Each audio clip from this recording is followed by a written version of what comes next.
Hi, thank you so much for coming on this afternoon and seeing these extremely established and the champions of their field give you a talk on um, the future challenges and the opportunities of VFX and filmmaking as we're going to be talking about. So, just opening comments. What would you like to just 2 minutes? Well, firstly, I think my second time at the summit, it's been a brilliant experience, and I'm loving the energy from the corner of that room. So kudos to everyone who's just had lunch and come back. But yeah, back to the question on VFX. I think all of us know that it is going through a massive change. The business of VFX is changing, but I believe all of us have the right tools, the right brains to overcome these challenges and bring it back to a stable ground. And not only bring it back to a stable ground, add value to the industry, and as studio owners, actually mutually benefit from what's to come in the next few years. Yeah. Hi, good afternoon, everybody. Yeah.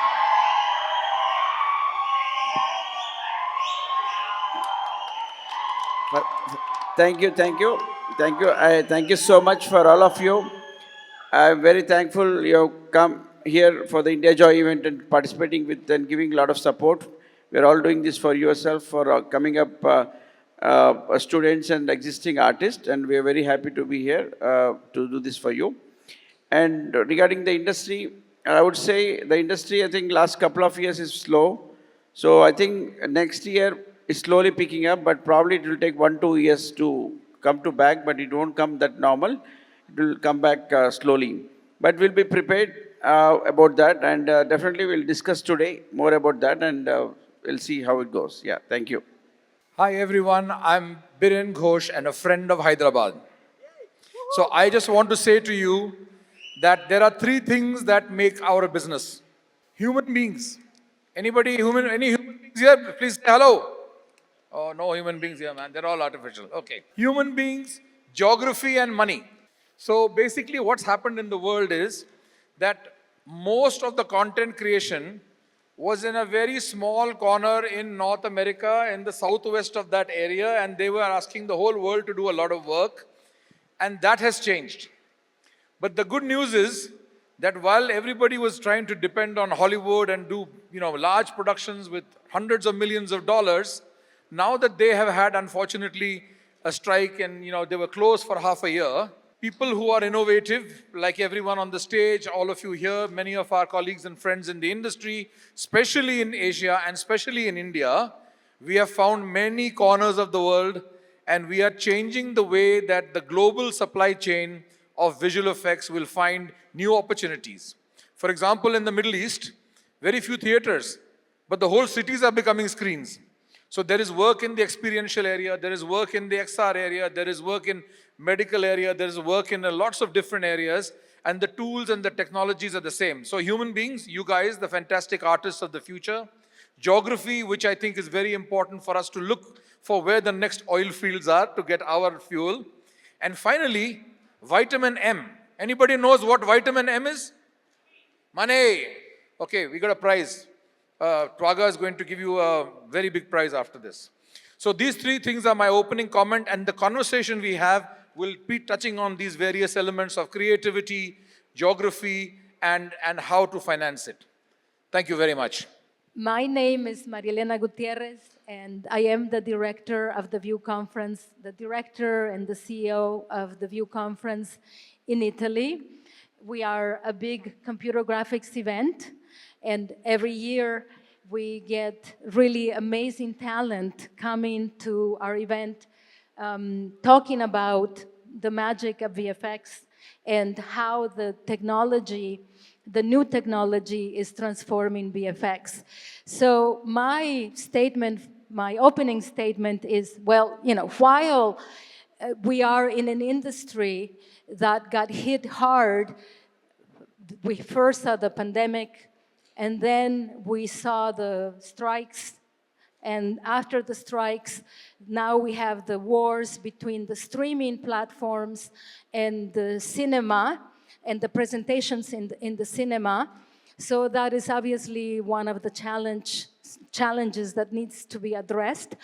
On the other hand, we just heard at the last View conference presentations about how machine learning and AI and USD are transforming the work that we're doing, and how these technologies will be taking care of, quote unquote, the grunt work, so that the artists can focus more on the creative dimension.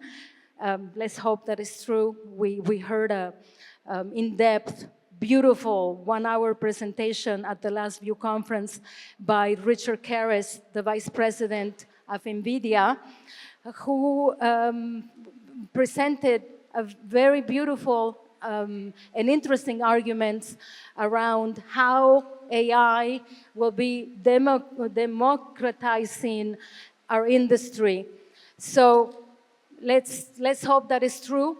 And I think I would add as well that all the remote working opportunities might make our industry more inclusive, more diverse. So that's my statement. Thank you. Thank you so much, everyone, for the opening statements. Maria, that was really nice. You actually hit upon the elephant in the room that we were all trying to sort of at some point get to, and I will get to AI, machine learning, and large language models a little later.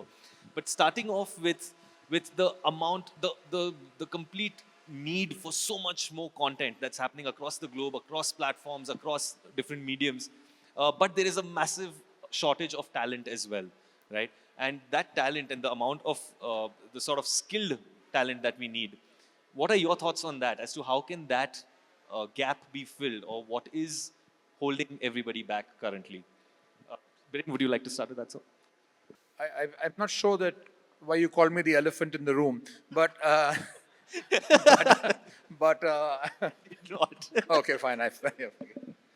The important subject of talent is a very old conversation in the AVGC industry. For when I came in the industry 25 years ago, we used to have lots of panels and lots of conferences talking about the gap of what a person learns in school, animation school, and what happens in the studio. Then we got tired of that. We got bored ourselves. And therefore, all large studios basically figured out that, look, I must figure out a way to take people who've learned something in the animation school and then make sure I create the bridge. So all successful studios in the country, every city, right, have created a way by which they take a person from the 60% level to a 85, 95% level through some form, calling it academy or whatever. It's like a finishing school. And then you still have to come in and learn the pipeline if you work in studio A or B or C or D. So talent, I must say only one thing to all the people in the room: no matter whether you're a fresher or you worked for 5 or 7 years, you will need to be refreshing and learning for the rest of your life, because that's the way technology is going. If you work in one company, for example, in the Technicolor group, and you need to do modeling for games, right? So you know how that is, right? It's a very different model that you create, because it has to be low poly, it has to go into the game engine, etc., etc. Whereas if you work in MPC and you're doing something for Mufasa or Lion King, very different requirement for modeling and a file-based kind of a story. So these are the challenges. And if you love learning, experimenting, and challenging yourself, you are the artist of the future, because you will have to constantly be learning something new. And I think, therefore, companies like ours, companies, all of us on this dais and everyone outside, constantly needs to find ways to make it fun, exciting, and economical for the students to come to the next level. I'm going to ask Mike to take after this, because he's done this across different brands of training institutions, including his own. And I just like to finish by saying that I think when it comes to the talent story, I wanted this audience to know that we have got approximately 35% of the trained artists we need in this country compared to the demand this country has for producing content. And as far as the India story is concerned, while streaming is struggling worldwide, streaming is not struggling that much in India. Well, there are many other problems with business models across the world. That problem is not there in India. This is the place, which is why I think now that we have the Prime Minister's attention and we created the Mann Ki Baat with him, and we put the publication out. I was very honored to be in part of that. I think now there's a mission, a national mission called Create in India for India and Create in India for the world. And who can do that? Who can do that? So that's the future. That's what I would like to share with you. Yeah. Thank you so much, Mike. Over to you. Yeah, it's a very interesting question. So we are one of the first people. We started with many studios started 15 years ago, creating manpower for Hollywood projects. So we trained a lot of roto, paint, match move, and compositing artists. More than 10,000 people. We had around 10 training academies in Hyderabad, Vijayawada, and few other places. We were very successful in creating that, and that really helped us. So I wanted to say awareness is something very important. At the moment, we need to, from the government side, from the industry side, we need to give awareness. For example, this event today in India Joy, this year, especially after 7th year, we got almost yesterday around 21,000 registrations and 4,000 unregistered people. So yesterday, 25,000 people have come. So walk in, walk out. A round of applause for everyone, yeah? All of you guys, come on, a stronger applause, Yeah. please. It's for all of you.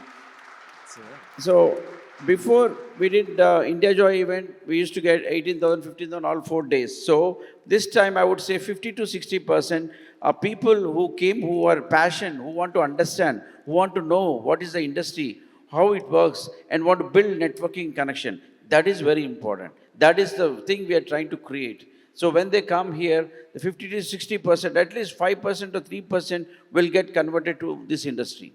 We want to show them this is the industry, this is the future. This industry is something, there's always job. Always job. You study engineering, after engineering passing, you may not have job. But the industry, you can always have job provided. You should believe in yourself. You should be talented. You should make good showreel. You should do whatever you're doing, good passion. If you're doing 3D or 2D or compositing, be best what you're doing. Definitely there's job. All the companies in the industry looking for talented people.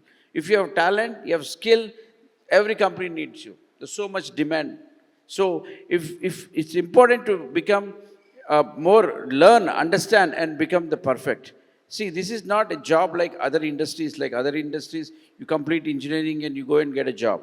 This is a talent. It is like you can't become a singer, you can't become an actor unless you have passion and interest. This is also the same thing.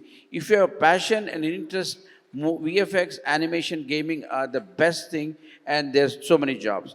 And India is doing only small market of the global content. And the future is there's so much big.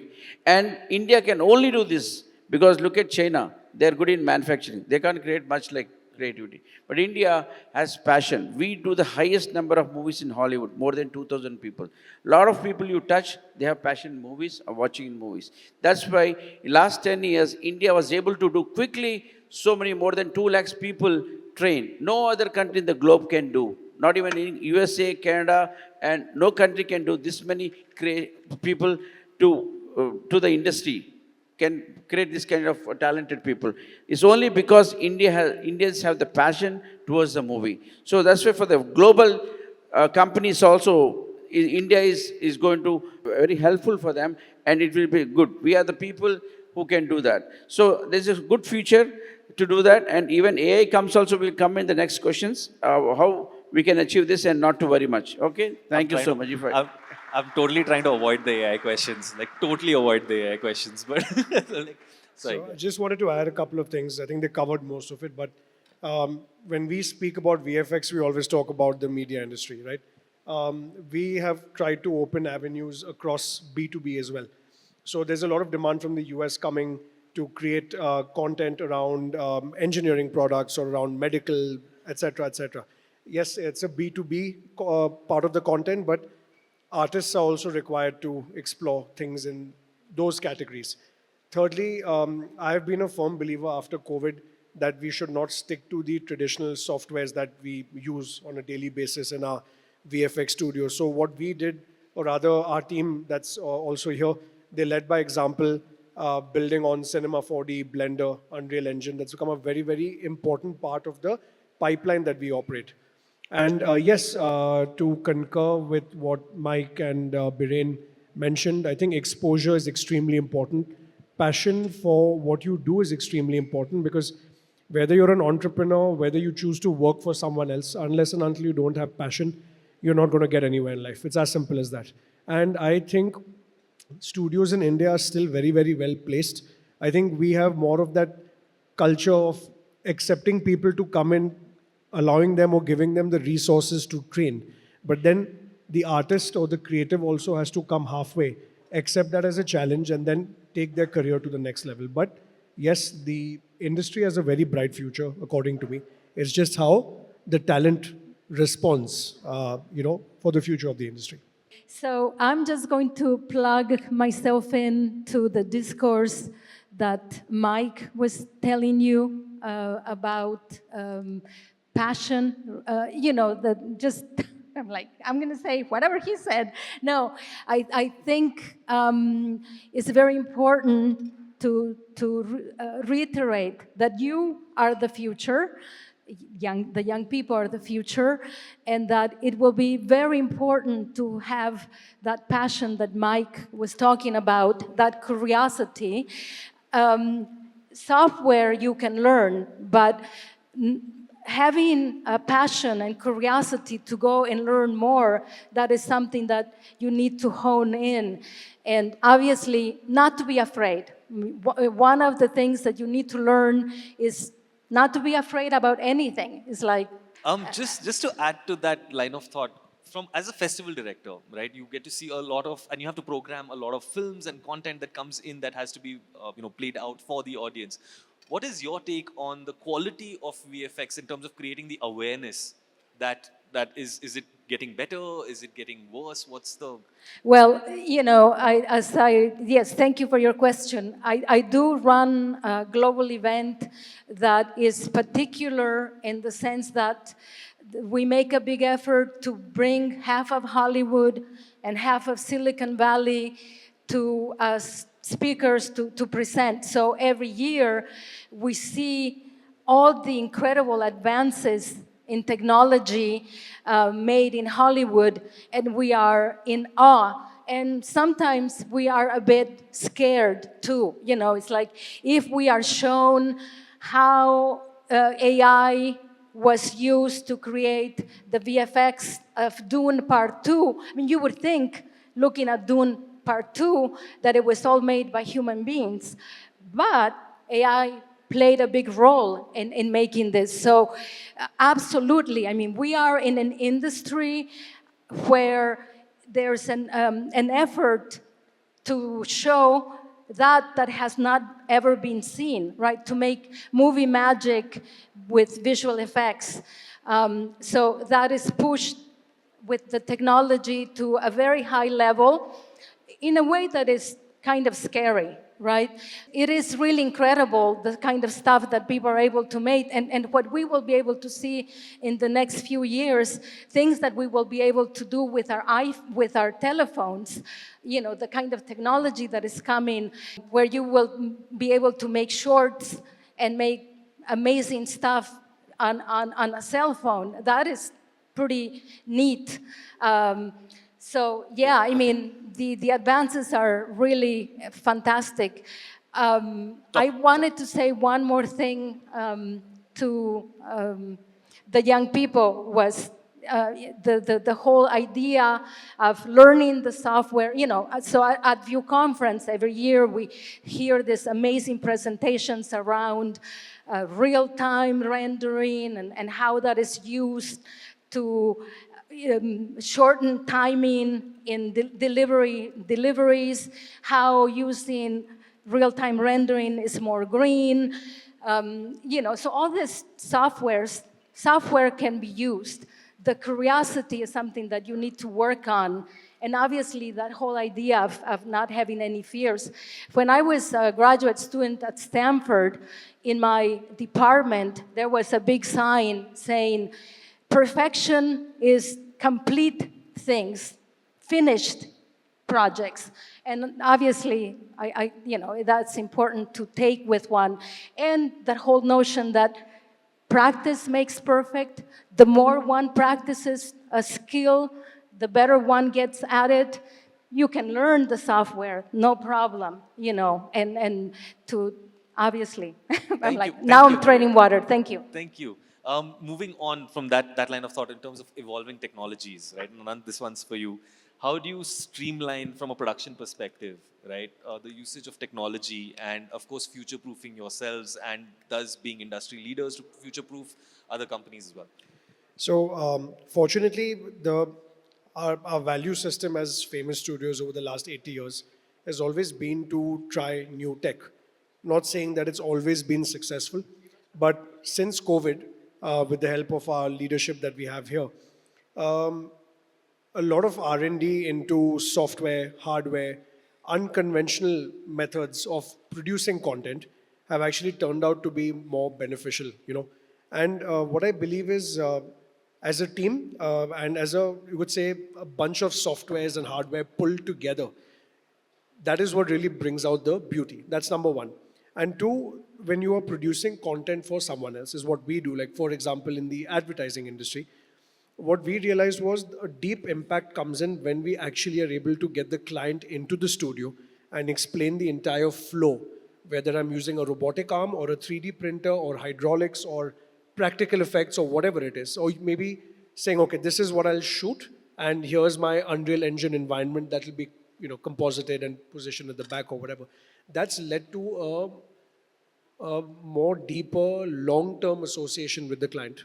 You know, so that's what we believe in, and that is what we've been continuing to kind of explore. And more recently, we've also pushed that to the feature film side of the industry. So, for example, Mr. Ram Madhwani, who directed Arya, all the seasons, we recently completed a full previous sequence for his upcoming show, which is based on the Jallianwala Bagh attacks. So we pushed him, but the best part with that experience was that his entire team collaborated with us. It wasn't us pushing the tech into his face. He came halfway, we came halfway. It just turned out to be a very beautiful experience. They landed up saving a ton of money on set because of their investment in the pre-production side. So I think every studio has its own responsibility on using tech in the right way, so it benefits the industry as a whole. But as a studio owner, we are committed to constantly pushing that. And, you know, every single day we're trying something different. That's what we can do as our own duty. Yeah. Talking about budgets and the business of VFX, Biren sir, I want you to take this one, and Mike also. The future, what does it hold, and what is your, you know, vision outline in the near term and long term? So I think Mike referred to this earlier, and I referred to this earlier, that there is a reset that is taking place in where large-scale business comes from. So while I am really envious of Anant and the fact that he can streamline, technology because he's providing a solution, it's very different in a large-scale operation like ours. We work with 12 to 14 game publishers a year, and we work inside their technology. In fact, in two of them, we work inside their game engines, people like Ubisoft and EA. And our artists might be having to work with one set of technologies in the morning and then another one in the afternoon. So while that's challenging, that's fun and huge growth for the artist. We work with 4 different world majors on the TV series that's fully animated. We work a completely different stuff, whether we do short form for the mill, we do 1,500 pieces of work, which is game trailers or whatever, very, very different. We've been doing AI and stuff for years. Gen AI we cannot use for the Hollywood studios because, you know, they haven't approved that yet. So the fact that we have to use these different technologies and other tools and tech stuff, including our own proprietary tools that we make, makes it a huge plethora of different things that we have to work with. So yes, our dream is that we can have the one magic wand, but it may not be possible because we're a derivative of the technologies that our partners and our clients use worldwide. And we learn and innovate. But I think for this audience, I would like to say that if you talk about VFX, it's what has emerged as the triangle that creates business abroad, and that has not fully emerged in India. What is that triangle? Of course, we all love our movie stars. But the fact is that movies are made both creatively and financially by the synchronization between the director and the DOP, which is traditional. But now there's a third part of that triangle, which is the visual effects supervisor. And this has to come very early, and there are many other people involved in this from the stage of conceptualizing. But the maturity of how the VFX is treated in this triangle within all the 1,000 movies in India is yet to emerge. And therefore, the money that gets spent in delays or rework or whatever is part of the maturity of the part of the world that has come in late.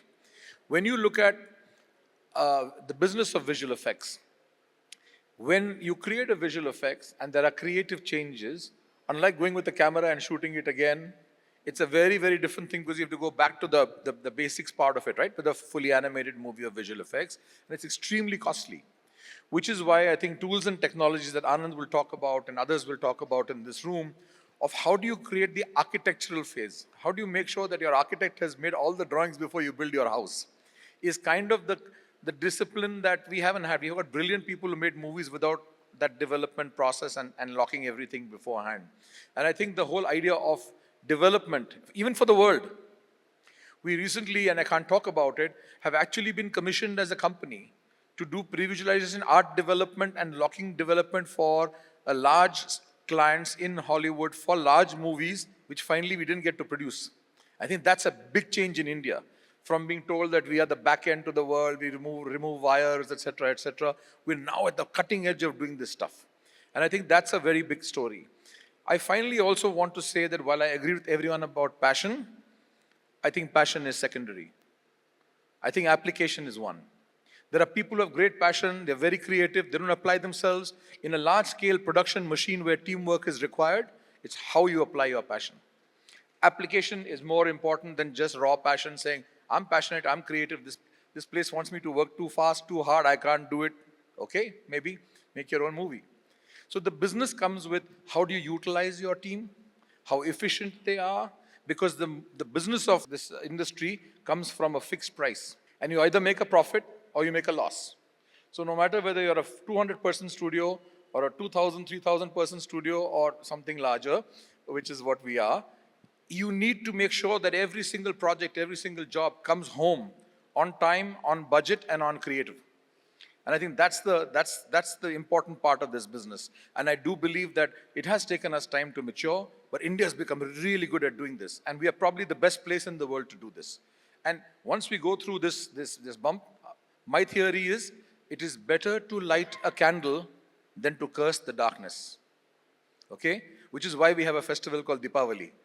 Okay? The smallest home will light one small candle, but the country lights up the whole place. And I think that's the same for visual effects. I think regarding the technology, yeah, it's very important now, especially after AI coming.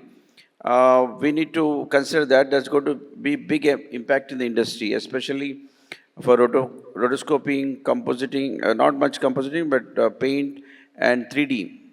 So already, many studios started implementing, and we also implemented a long time back AI. We're using some AI for rotoscoping, especially for some shows. Depends on the client, but we inform them, which happens like in 20-30% of the time in the regular thing. So slowly, in future, many studios have to implement this. If not, it's going to be a problem. Because smaller and medium studios will have a tough time. Because especially, suppose I'm charging for a shot 5,000 rupees for something. With AI, I'll finish it in 8 hours, I finish in 2 hours. So I charge 2 hours, like 200 or 300, 2,000 rupees. So a smaller company also cannot go lower than that. They have to charge 10% or 15%. Like 15,000 something, so 5-10% difference. So in this case, many smaller studios cannot compete with bigger studios because bigger studios start offering at low price. So that's going to affect smaller studios with AI. So smaller studios need to be more careful and try to adapt the technology. It's going to be challenging for them. And other thing is that future, a lot of softwares like new Photoshop and all these people are doing a lot of R&D to implement some tools, AI tools into the software. And that is also going to happen. So if this all happens, then the job will be there, but you need to focus, you need to upgrade to creative level, those kind of things. This machine things will reduce, but once you start building the creative side, then there's a future. If you don't do that plan, definitely is going to affect for the studios who are depending just on outsourcing for Roto Paint. Yeah. So just taking it forward from that part of the question as well, and this is back to all of you, is that, like you said, there's global requirements also that you're running on as studios. Oh, there's something else also going on on that side. What? Yeah. Yeah, they liked his answer. So no, but globally, we are considered, and as Biren was also saying, that we're kind of moving up on the creativity chain, but we're considered the back door or the back house, the back area where all the grunt work can be done, so to speak. Right now, that is changing, and that is changing hopefully a lot faster, and technology is enabling that as well. If you could just expand on that, each one of you, on your version of that story. Okay, so I don't think we are considered the back end anymore, number one. And I don't think we should even, as Indians or owners of studios in India or artists in India, even feel that way anymore. Because clearly, the last few years, the quality and level of talent has gone to a different level. Okay, and kudos to Mike and Biren, for example. They've kept that Indian, that whole passion alive, and because of them, a lot of artists have been trained. And you can see the change from what it was 5 years back. I can give a simple example. I'm not going to go as far as the United States for this, but if you look at Middle East and North Africa, obviously there's a ton of money that they want to invest. But end of the day, who are they contacting to execute all of that locally? Everyone is flying out from India. Majority of whether they are visual effects artists, whether they are guys in the immersive space. Like I know of 3 companies in India that are exclusively working in the Middle East, setting up immersive installations for them. They are not contacting anyone else. So not only as a soft power are we kind of getting there, but even in terms of true skill set, eventually India is going to become the center of the world where skilled talent is going to be like at the helm. And the other advantage that we have is we're an English speaking country. Makes a big, big difference. So that's my 2 bits, what I've experienced in the last 1 year, speaking to people. And I just see that they're coming to us for an end-to-end solution. Not just, oh, just do this part or that part. They want us to come with the entire solution. That's what I have experienced. Yeah, the global technology, if you look at the global side, most of the studios in Hollywood or UK or Canada or Australia, they're more in production side and shooting and planning and organizing and compositing and DI. I would say India has taken over 60 to 70% of RPM market. If I go to, we serve almost 400 plus clients in 25 countries, and none of them have Roto artists. It's almost gone. Like I would say 10% are there. So India happens most of the RPM in all over India. So, and the technology, AI will affect this kind of industry more than creative part, because the creative part is there, the shooting and designing, planning and thing. So the global won't affect much, they use some of the tools, it will help to make them visualization, pre-visualization. Now they can write a script and it becomes a storyboard. Those kind of things they can use. But India should be more, careful and also start learning of the creative things and start changing their game plan. If they're still on the RPM, they're going to have a big time problem. Yeah. I love the phrase RPM because everyone here is very young. But when I was young, we used to have LP records, and so that is 33 and 1/3 RPM, and the one small one was 45 RPM. So RPM today is revolutions per minute, and our own industry has got RPM in a different way, not just roto prep and match move. Okay, so I think that's a lighter note. But coming to where we are,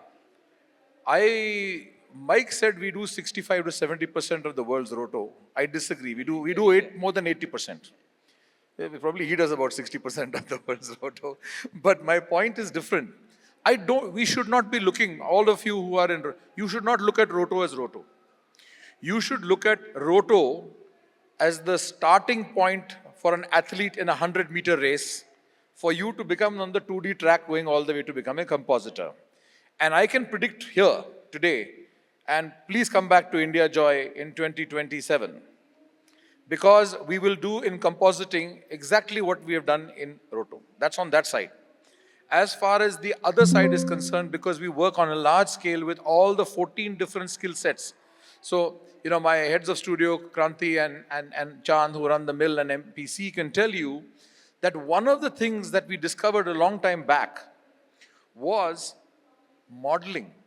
There's something that we are able to get much more people to learn modeling much faster in India, to do very sophisticated things. And long ago in our journey, like 10 years back or 8 years back, we were doing those complicated Godzillas and everything. And it was absolutely fantastic. In fact, you would have seen earlier presentation from some of the other companies as well, from people that headed our modeling department. So that, I think, is going to be phenomenal. And with the advent of 3D printing and the new sciences and AI, modeling will be required for everything.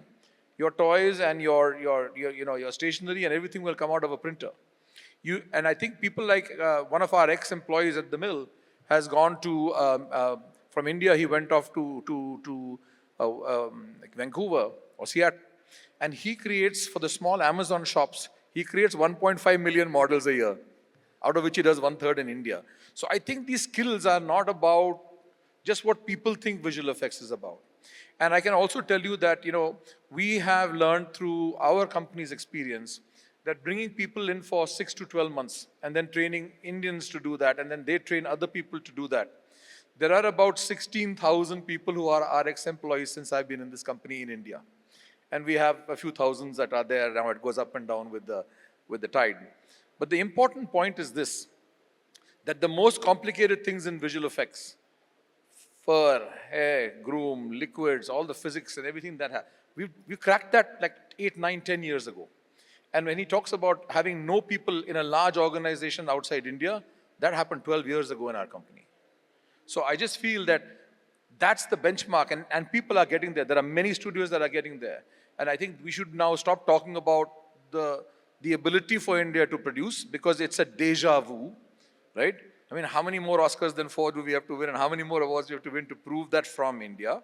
But I do think the conversation is to shift to what next. Because when you learn all of this and technology changes, then how do you go from the file-based sequential model to the real-time model, and how do you go from real-time model to something else?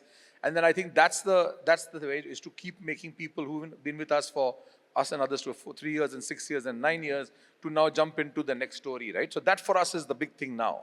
So it's a never-ending process of getting people to embrace that and playing with technology. So today I think you're talking about, Anant will tell you and others will tell you how many setups are coming in India to do virtual production, which is something that, we played with during Jungle Book in a very experimental fashion, and then made it a full movie in Lion King, and then it's gone. And the good thing is Hollywood themselves realized that this should not be locked and closed technology. It's shared with all the studios. And therefore, from that beginning of what we call Genesis, that project, that today you see that, it's picking up still. I think virtual production and stuff like that will become big. So the important thing is for people to kind of stay alive with the story, right? To stay alive with the story, bring people in. And I'd like to end by just saying that now we have a grant for more than a few hundred crores. I'm the interim CEO together with 2 other people for the National Center, where we have monies to bring in people from all over the world into Mumbai and actually make sure that we can bring these technologies and train people in India to create the next wave of phenomenal creativity from here. I think very excited about that. And hopefully by the time India Joy comes next year, we'll present to you the management team of that national COE here on this stage. And Telangana will have an image tower. The minister's already announced it's going to be in 8 months or 9 months or whatever, but doesn't matter which month it is.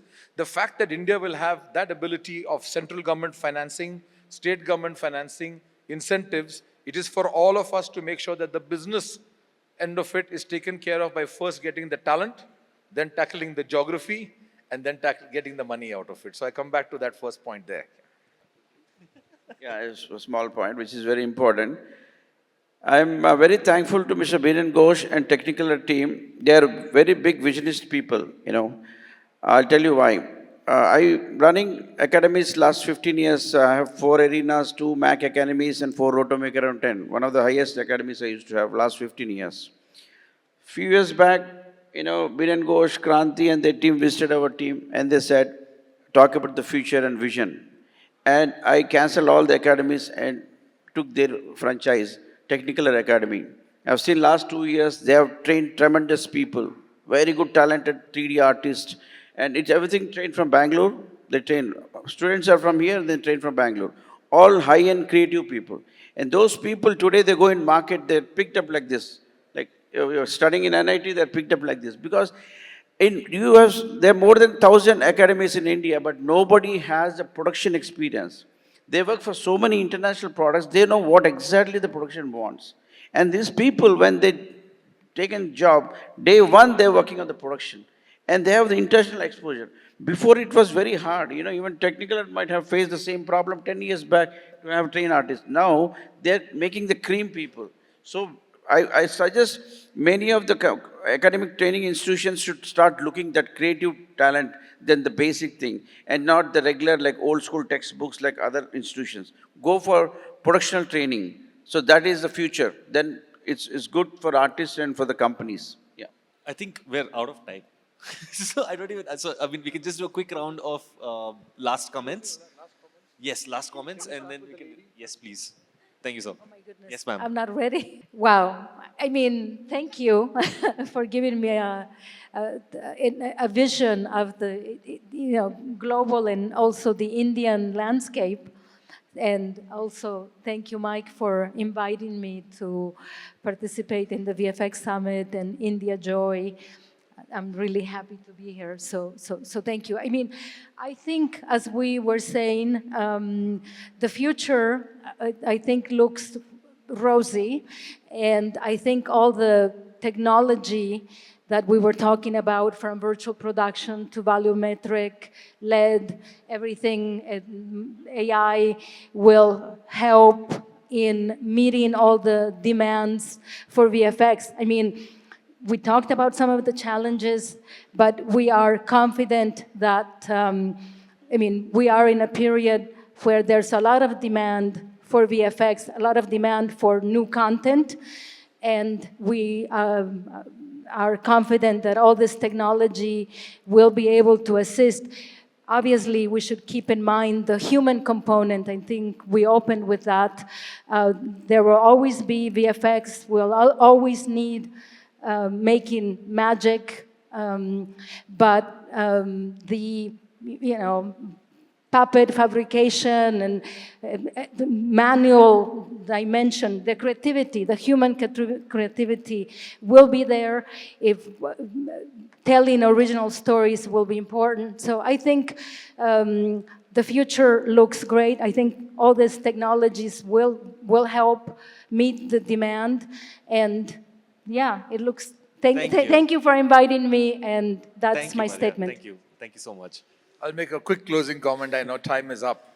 It sounds like one of those news channels. Exactly. And it's Times like Now. staring in your face. I'll be like Times Now. Yes. Okay, I just want to say two things. My presentation, those of you who were here yesterday for the keynote, I started by talking about how everyone thinks the sky is falling, which means there are tough times. And I ended by showing them the last frame of the new Mufasa trailer, where there's a beautiful sunrise. And I just want to say this. I think there are many other companies as well, but certainly what we did in our group was to do something very similar to what Infosys or Wipro or others did in the past. And that was that they had created the global delivery model for IT services from India, those 3, 4, 5 guys. And I think what we've done, and then the people that have followed, and there are large companies now, there's a DNEG and a Frame Store and many other companies that have come in. Why have they come in? Because we now have the global delivery model for AVGC from India. We've established that. I can see studios sitting in this room that have listed. I can see studios sitting in this room right now, right in front of me, who have gone and acquired international companies, 3 of them, in the last 1 year. What does that tell you? That the front ends can be anywhere in the world, but the delivery mechanism is here. And therefore, the talent and the technology and the way forward will have to keep innovating faster than the rest of the globe. While we are announcing incentive schemes and so on, I believe we are the only country in the world that has shown the growth trajectory without incentives, without tax credits, without government support, etc., etc. With a little bit of that, it can get better. But my closing comment is that the solution will come from the fact that we have now established the global delivery model for AVGC from India. And I want to personally thank Mariam. So last month I went to Italy. She does one of the biggest VFX event, and very good speakers in View Conference. In Italy, it happens every year, Turin. And I personally went to invite, and on my first meeting invitation, she accepted to come. She came all the way from Italy. We should give a big clap for her. And I was not speaking only to all of you, I was auditioning for her so she can call me as a speaker next year. So, guys, I think very, very well summed up. I think each of us has a responsibility to strengthen the output of the quality of VFX and towards all segments of the industry. I think all of us are working extremely hard to keep things going. And yes, don't be afraid of entering the business. I think there's plenty of opportunity that is there. We're always here to support, to help, and to give a hand to take you guys to the next level. So yeah, thank you very much. Thank you so much, dear speakers. That was an amazingly insightful panel. I don't know if we have time for questions. Do we have time for questions? We have time? We have time. Anybody? Yeah, I know that's what I'm asking. So, anybody questions? Yes, lovely. I can see a lot of hands up. Should we get the mics to them? Hello, I'm Ganesh. I'm a 3D artist, and so I can see with the growth of AI, we can get a lot of things. We can get textures, we can get backdrops, and a lot of visual effects elements also. So I had one question: to what extent is the use of AI in movies ethical and beneficial, and how can it can support the artist and not replace them? Like how an artist can take the help of AI with this? Okay, so clearly, biggest elephant in the room is always going to be AI. From the point of view of how we at Famous Studios use AI, it's being used more in terms of creating concepts rather than actually being used in the production process. Because again, because of the ethical nature of what it is, etc., we are also bound by NDAs. We are working with brands. Each of them have no set guidelines on whether or not AI can even be used, whether it's in visual effects or even in the audio side, because mind you, we also localize content where audio is concerned. But definitely, as of now, I think AI has helped our team more in terms of reference points rather than actually taking over the responsibility and delivering the content. So that's how we have been using it. But I think Mike and Biren would have more of an idea from the film side, how they see AI coming up where 3D is concerned. Well, I would like to start by saying that young people like you should not use the word film, because we closed the last lab about 10 years back. There is no film in the world, not even inside my phone. But we take pictures. I'm just making it lighter way. I know. So I think what we do now is create images. I think we can still say movies or TV or whatever. But to expand on what Anant said very eloquently, I don't know how many of you have tried to use AI to compose a letter or to compose a script or whatever. It will do something, but it will not do what you can do. We are in a highly creative field. And in this creative field, if, for example, you wanted to get a job at any high-end studio in lighting, as much as you are trained, as much as you have passion, it's only the application of training the eye. The eye has to get to a certain point for you to be a lead or a supervisor in any large studio, right? You wouldn't be able to work at that level of being a head of lighting or a head of comp if you haven't trained the eye, right? A person like Mike will tell you in a few minutes his own journey of going from being an artist to being an entrepreneur to being a business magnate, right? But it's about that evolution. Now the thing is, AI is something that produces what you train, and it can only do that. And technology has revolutions. Let me tell you one thing, that when the earlier Lion King came out and it had maybe, I don't know, 450 artists, let's say, in the 2D era. And then when we produced the Lion King, right, it had 450 artists that were on computer graphics making this whole thing. But guess what? There were another 400 or 1,000 people who created the tools and the technology and everything that supported that. So with technology, you need a much larger ecosystem so that even if you're, so it's false to examine whether one artist who's lighting or animating or texturing is going to be replaced by a tool, because when you're replacing him, there are 5 other people getting a job to do that. And I think that's something that we miss, and that is true of all technologies. So if you look at the point about jobs, I think everyone should take a basic course in AI because it's going to be there down in the future. But when I try and use the open tools, etc., I don't make it. You know, I have colleagues in the front who have actually created lots of halfway images and storyboards and pitches to people, etc. But all of that finally gets in, you know, and gets highly polished by the nature of the creative eye in any discipline that you talk about.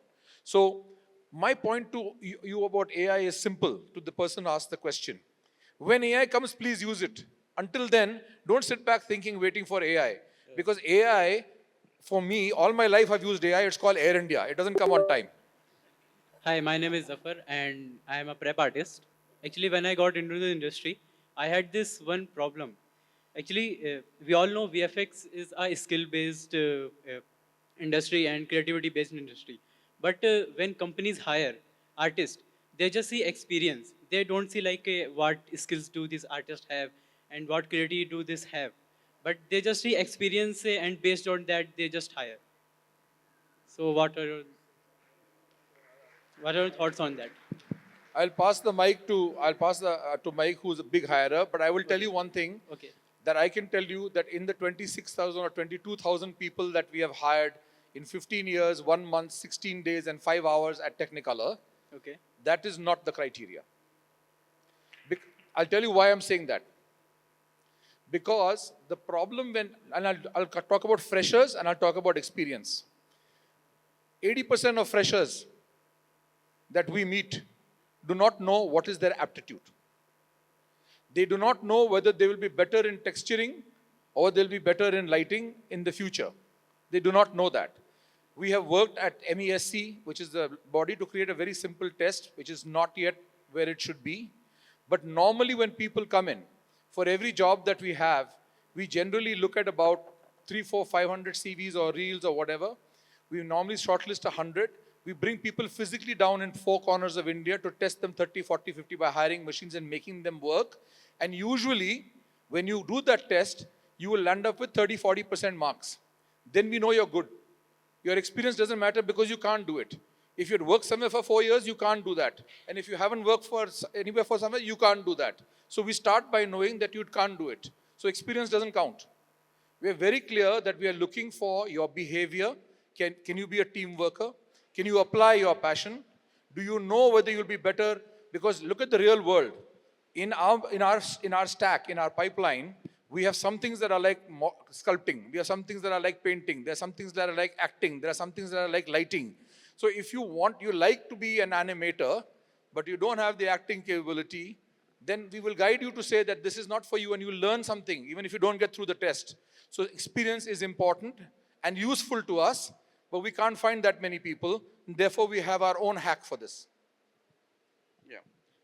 Yeah, Biren has covered most of it, but I would say, you know, you're a fresher, you don't have experience how to get a job. So it's very important, whatever academy you're studying, do a very good showreel. If you do a best showreel, you know, to do showreel, you know, in education academies, they only teach you 50%. 50% you need to learn by online or yourself. Institutions only teach to some extent. You need to have passion to learn by yourself. All it matters to get first job is your showreel. If you make a good showreel and you provide, and this is not an exam like, you know, like intermediate or, you know, engineering, you got marks 70%, 90%. There's no marks here. It's all your film or it's animation, your work. Do your best work, definitely you get first job. It all depends. So when you're studying itself, focus on the, you know, your showreel and resume. Yeah, unless you don't do that, you won't get job. If you do very good, your showreel good, definitely anybody will take. Once they're taken, you know, like Biren told, they're going to train up, see your skill and table next level. But at least you try to understand, learn. A lot of information is there on internet. 50% you can learn. What are the different areas you can learn? You want to go to animation, you want to get texturing. You can know before even doing everything. Okay? Thank you. So I have one quick thing to add, okay? we don't hire as many people as the guys to my left. But when we look at skill sets, what we expect from an artist, even if it's a fresher or someone who has 2, 3, 10, 15 years of experience, is what the first question we ask them is, okay, what is in your eyes, what is the future of the industry? So if we see that they are looking beyond their little parallel world of that black box, and they're actually thinking about different softwares, they're thinking about, oh, I tried this, or look, I tried this in 3D or in Unreal Engine. That is what attracts us to that artist. Okay? Again, I'm saying it doesn't have to be someone who has a lot of experience, it could be a fresher as well. If the fresher comes to us, like I'll give you an example. Last year we hired a designer, a graphic designer. But the reason why I actually took him in was because he had created some stuff on Blender and Unreal Engine on his own free time. Okay? So that pulled me towards him because he had the passion to do something beyond what he actually applied for. So everyone has their own way of doing it. But yeah, this is what we look for. Thank you. Thank you so much. Next question. What is the major difference when we compare Indian film industry and Hollywood film industry in VFX department? What is the major difference? Like In the VFX, you are asking difference between Hollywood movies and... Yeah. So do you watch Hollywood movies? And local movies, you will find the difference. But I'll tell you, when it comes to VFX technicality, the budgets which Hollywood movies, Hollywood movies are released in 200 plus countries. They have millions of budgets. And Indian movies released in 5 to 6 countries, apart from India, some countries. So they have less budgets. So that's why, if provided we have big budgets, we can make movies like Hollywood. When a script is done in Hollywood, around 15 to 16 people, 4 to 6 months they spend studying the script. What is a good way to make it? What is the twist? What is I should do the climax this way? I need to do this change. They know the formula, how to make it hit. You see, most of the Hollywood movies are hit. They don't flop because they spent so much money. They took 6 months process to do the R&D script. Here in India, what happens? They get an idea, only the director, photographer or VFX just go and start shooting. They keep doing changes. They shoot something, after 2 months they have a change, again they change. So the pre-planning of the VFX they take very importance. They give a lot of importance. And that is very important, either making a story for a movie or for a VFX script. So pre-planning is very important. They stick to whatever they plan. Suppose we start working any project, we worked on Avatar 2. We 2 years back shot we had, after 2 years of the same script, same work they tell. They don't any changes. When you work a local movie, they shoot this month, after 1 month they say there's some changes, do this. At the time of composing, the director does 4 or 5 versions, which becomes more expensive, and no time, budget, we try to do something. So there are a lot of issues to tell, but these are the basic budget, and we have talent. Most of the Hollywood movies back end is done here. So definitely we have talent. Many studios are there in India doing international work. Yeah. is it the same technologies we are using when we see in Hollywood? The same technologies. Same technologies as Hollywood are we using? I mean, Can I just say 3 things to you? Okay. 3 things to you. 1, when we engage with companies who are Hollywood majors, and they are thinking about a movie, Lion King, or now it's prequel Mufasa, the conversation starts when they decide to make the movie, is when they talk to us as a VFX house. What do you think and how should we be approaching this movie? What are the kind of tools that we'll use? Because should we be using real time? Should we be using, should it be a virtual production? Should we set the whole movie and lock it inside VR first? The conversation is about how will you integrate the computer graphics of today and tomorrow before they have decided even what that movie is, what it is, scripts, what's the story. And they ask for a budget. By the way, it's Mission Impossible. We give some rough number saying because of the last 4 or 5 experiences, but it's a number. That changes 3 or 4 times until a certain point. So the entire conceptualization, the development, the word I will tell you is development. We get involved at development. Development is before pre-production, before the movie is locked, before the script is locked. By the way, there are about 25 to 45 versions of a screen before a movie is locked in that part of the world. And it's locked means it's locked forever.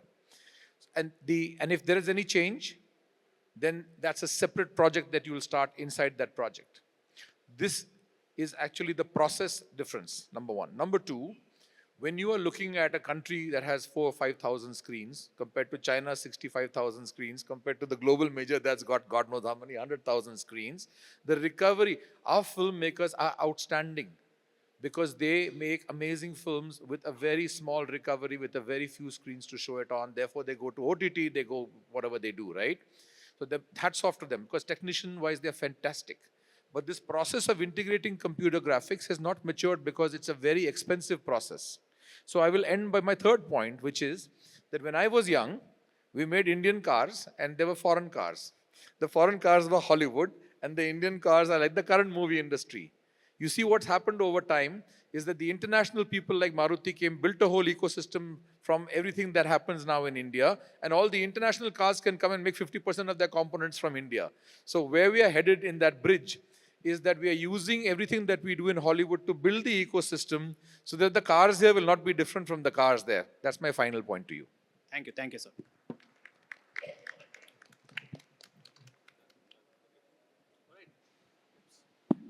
Okay, thank you so much. Thank you. That's all the time we have for now. Thank you so much for your insights. It's been a really good session. We finished on time. So thank you, everyone. Thank you for being here.